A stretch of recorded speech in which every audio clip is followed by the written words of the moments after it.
Bismillahirrahmanirrahim. Assalamualaikum warahmatullahi wabarakatuh. Perkenalkan, nama saya Nasifa Putri Dwi dengan NIM 2414040019. Tujuan saya membuat video ini untuk memenuhi tugas pada mata kuliah Tafsir Tarbawi dengan dosen pengampu Bapak Dr. Zulheldi MAG dan Bapak Edwin Jerry MAG. Di dalam video ini terdapat penjelasan tentang Quran Surah Al-Baqarah ayat 259. Kemudian terdapat terjemahan dari Quran Surah Al-Baqarah ayat 259. Selanjutnya terdapat asbabun nuzul dari ayat tersebut. Dan yang terakhir yaitu kaitan Quran Surah Al-Baqarah ayat 259 ini dengan pendidikan. A'udzu billahi minasy syaithanir rajim.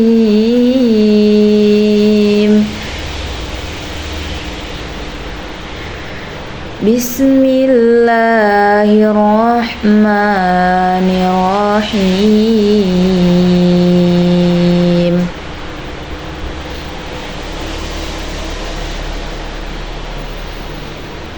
Au kalladzi marra ala qaryatin wa hiya khawiyatun ala urushiha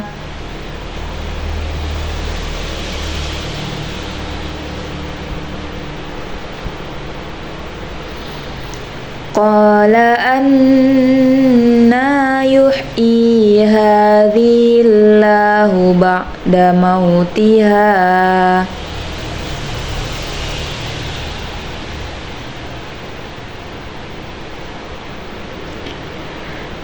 fa'amatahu Allahu mi'ata amin thumma ba'athah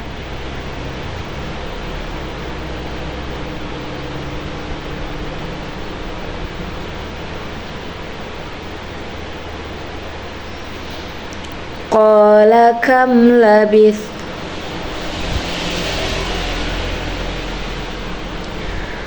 qala labithtu yawman aw ba'da yawm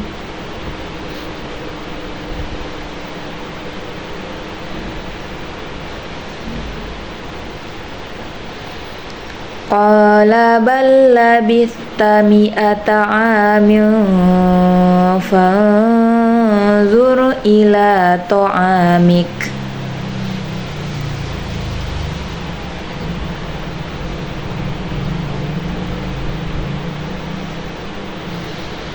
mi'ata amin fanzur ila ta'amika wa syarabika lam yatasannah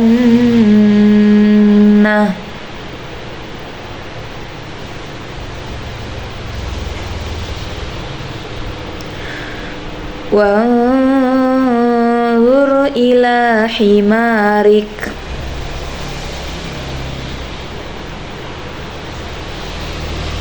walinaj'alaka ayatan linnasi wanzur ilal 'idham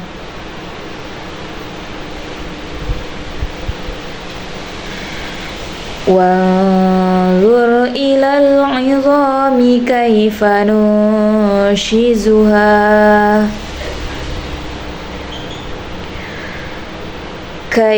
nunshizuha thumma naksuha lahma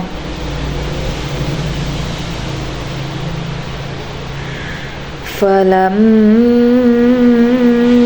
tabayyana lahu qala a'lamu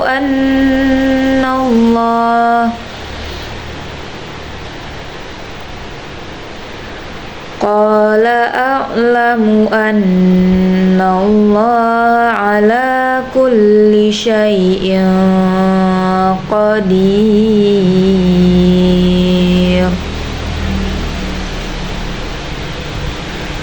Shadaqallahul azim. Yang artinya, aku berlindung kepada Allah dari godaan syaitan yang terkutuk dengan menyebut nama Allah yang Maha Pengasih lagi Maha Penyayang. Atau seperti orang yang melewati suatu negeri yang bangunan-bangunannya telah roboh hingga menutupi reruntuhan atap-atapnya. Dia berkata, bagaimana Allah menghidupkan kembali negeri ini setelah hancur? Lalu Allah mematikannya orang itu selama 100 tahun. Kemudian membangkitkannya atau menghidupkannya kembali. Dan Allah bertanya, berapa lama engkau tinggal di sini? Dia atau orang itu menjawab, aku tinggal di sini sehari atau setengah hari. Allah berfirman, tidak, engkau telah tinggal 100 tahun. Lihatlah makanan dan minumanmu yang belum berubah. Tetapi lihatlah keledaimu yang telah menjadi tulang belulang. Dan agar kami jadikan engkau tanda kekuasaan kami bagi manusia.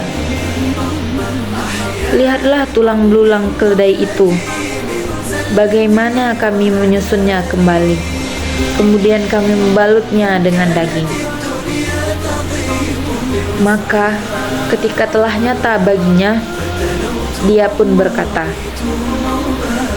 saya mengetahui bahwa Allah Maha Kuasa atas segala sesuatu. Maha benar Allah dengan segala firman-Nya.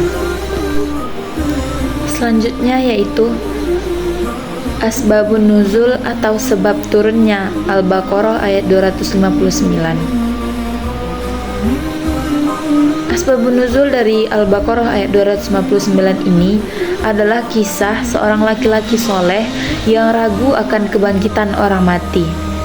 Lalu Allah memperlihatkan kebangkitan dan membangkitkannya setelah 100 tahun mati suri, serta menunjukkan bagaimana tulang belulang keledainya dihidupkan kembali di depannya.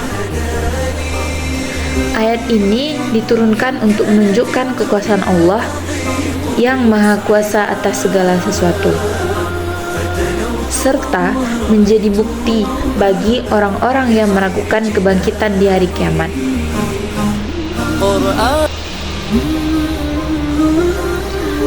Seorang laki-laki soleh melewati sebuah negeri yang sudah hancur dan tidak berpenghuni. Lalu ia bertanya-tanya, bagaimana mungkin Allah dapat menghidupkan kembali negeri yang sudah mati dan tidak berpenghuni itu? Allah kemudian mematikan laki-laki tersebut selama 100 tahun. Dan saat laki-laki itu dibangkitkan, Allah memperlihatkan keajaiban dengan menghidupkan kembali keledainya yang hanya tinggal tulang belulang.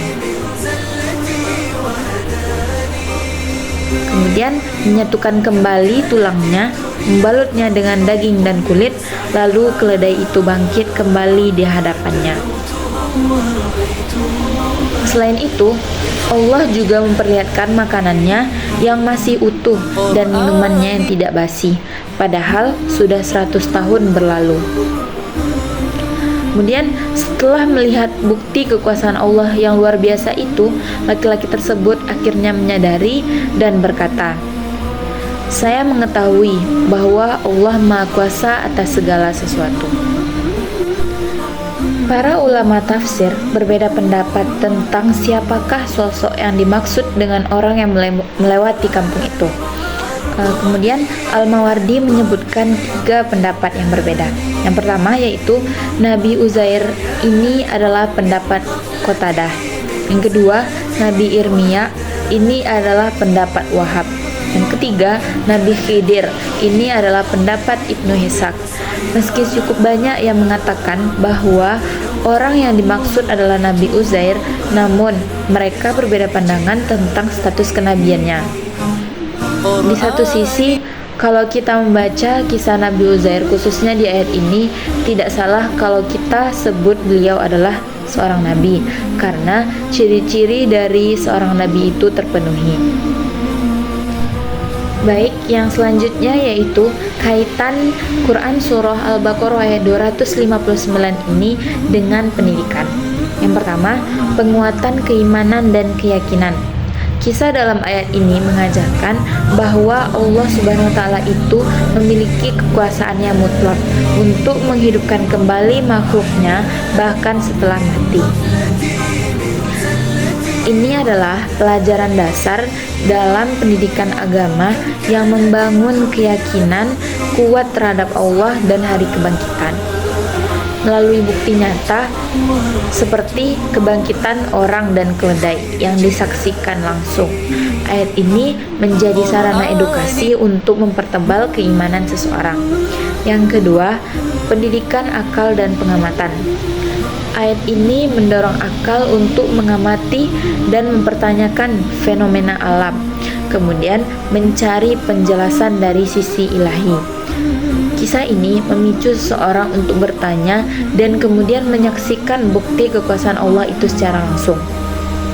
Proses pendidikan yang melibatkan observasi seperti melihat makanan, minuman, keledai, dan proses kebangkitan dari keledai itu. Dan penalaran untuk memahami kekuasaan Allah merupakan esensi dari pendekatan pendidikan yang didasarkan pada bukti. Yang ketiga, yaitu pelajaran moral dan spiritual.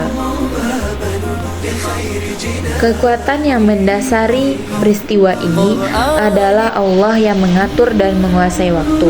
Ini adalah pelajaran spiritual tentang ketundukan manusia pada kehendak Allah. Dan pelajaran moral bahwa hanya Allah lah yang memiliki kekuasaan sejati. Ayat ini dapat menjadi materi pendidikan untuk menanamkan rasa rendah hati kepada manusia dan menyadari bahwa keterbatasan mereka di hadapan kekuasaan Allah yang tak terbatas. Bahwa manusia ini hanyalah makhluk yang biasa. Yang keempat yaitu kebenaran ilmiah dan keajaiban. Ayat 259 ini menunjukkan bahwa pengetahuan yang hakiki berasal dari Allah Subhanahu wa taala. Pendidikan yang berlandaskan Al-Quran tidak hanya mengajarkan ilmu pengetahuan saja, tetapi juga menekankan kebenaran ilmu dari Sang Pencipta. Kisah kebangkitan juga dapat menjadi dasar pendidikan tentang mukjizat dan tanda-tanda kebesaran Tuhan yang mungkin saja dianggap luar biasa tetapi memiliki bukti ilmiah. Mungkin cukup sekian penjelasan dari saya. Semoga apa yang saya sampaikan dapat bermanfaat. Saya sudahi dengan Assalamualaikum warahmatullahi wabarakatuh.